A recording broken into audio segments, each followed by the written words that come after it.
اور جس دن ظالم اپنے ہاتھ کاٹ کاٹ کھائے گا اور کہے گا کہ اے کاش میں نے پیغمبر کے ساتھ رستہ اختیار کیا ہوتا، ہائے شامت کاش میں نے فلاں شخص کو دوست نہ بنایا ہوتا، اس نے مجھ کو کتاب نصیحت کے میرے پاس آنے کے بعد بہکا دیا۔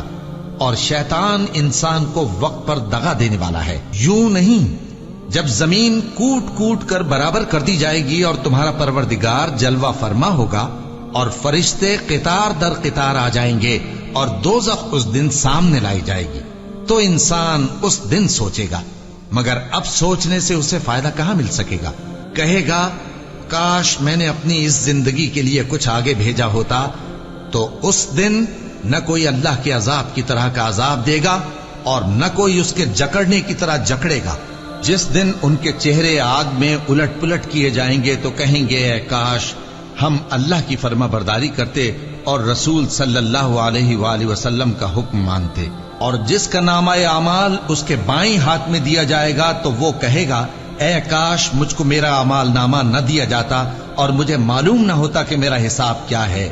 اے کاش موت میرا کام تمام کر چکی ہوتی، آج میرا مال میرے کچھ بھی کام نہ آیا، مجھ سے میرا اقتدار جاتا رہا۔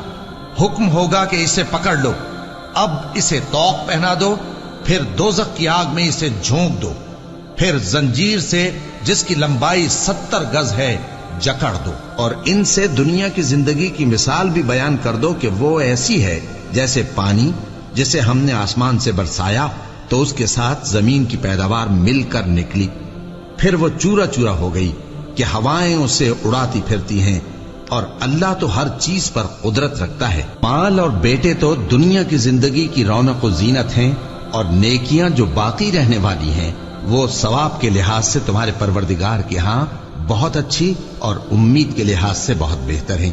اور جس دن ہم پہاڑوں کو چلائیں گے اور تم زمین کو صاف میدان دیکھو گے اور ان لوگوں کو ہم جمع کر لیں گے تو ان میں سے کسی کو بھی نہیں چھوڑیں گے، اور سب تمہارے پروردگار کے سامنے صف باندھ کر لائے جائیں گے، تو ہم ان سے کہیں گے کہ جس طرح ہم نے تم کو پہلی بار پیدا کیا تھا اسی طرح آج تم ہمارے سامنے آئے، لیکن تم نے تو یہ خیال کر رکھا تھا کہ ہم نے تمہارے لیے قیامت کا کوئی وقت مقرر ہی نہیں کیا، اور اعمال کی کتاب کھول کر رکھی جائے گی تو تم گناہگاروں کو دیکھو گے کہ جو کچھ اس میں لکھا ہوگا اس سے ڈر رہے ہوں گے، اور کہیں گے ہائے شامت یہ کیسی کتاب ہے کہ نہ چھوٹی بات کو چھوڑتی ہے نہ بڑی کو، کوئی بات بھی نہیں مگر اسے لکھ رکھا ہے، اور جو جو عمل کیے ہوں گے سب کو حاضر پائیں گے، اور تمہارا پروردگار کسی پر ظلم نہیں کرے گا۔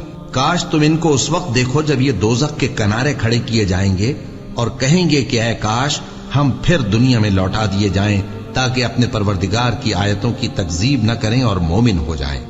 ہاں یہ جو کچھ پہلے چھپایا کرتے تھے آج ان پر ظاہر ہو گیا ہے، اور اگر یہ دنیا میں لوٹائے بھی جائیں تو جن کاموں سے ان کو منع کیا گیا تھا وہی پھر کرنے لگے۔ کچھ شک نہیں کہ یہ جھوٹے ہیں، اور کہتے ہیں کہ ہماری جو دنیا کی زندگی ہے بس یہی زندگی ہے، اور ہم مرنے کے بعد پھر زندہ نہیں کیے جائیں گے۔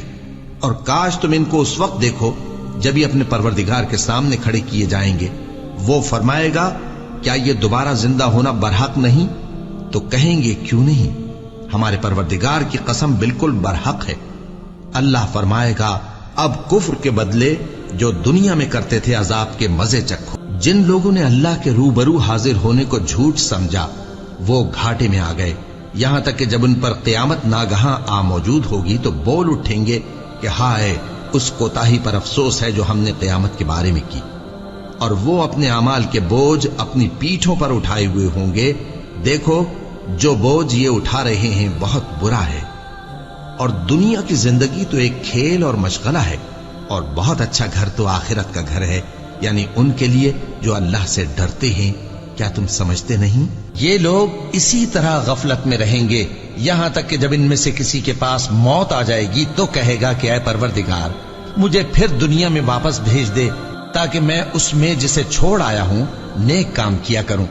ہرگز نہیں، یہ ایک ایسی بات ہے کہ وہ اسے زبان سے کہہ رہا ہوگا اور اس کے ساتھ عمل نہیں ہوگا، اور ان کے پیچھے برزخ ہے جہاں وہ اس دن تک کہ دوبارہ اٹھائے جائیں گے رہیں گے، پھر جب سور پھونکا جائے گا تو نہ تو ان میں قرابتیں رہیں گی اور نہ ایک دوسرے کو پوچھیں گے۔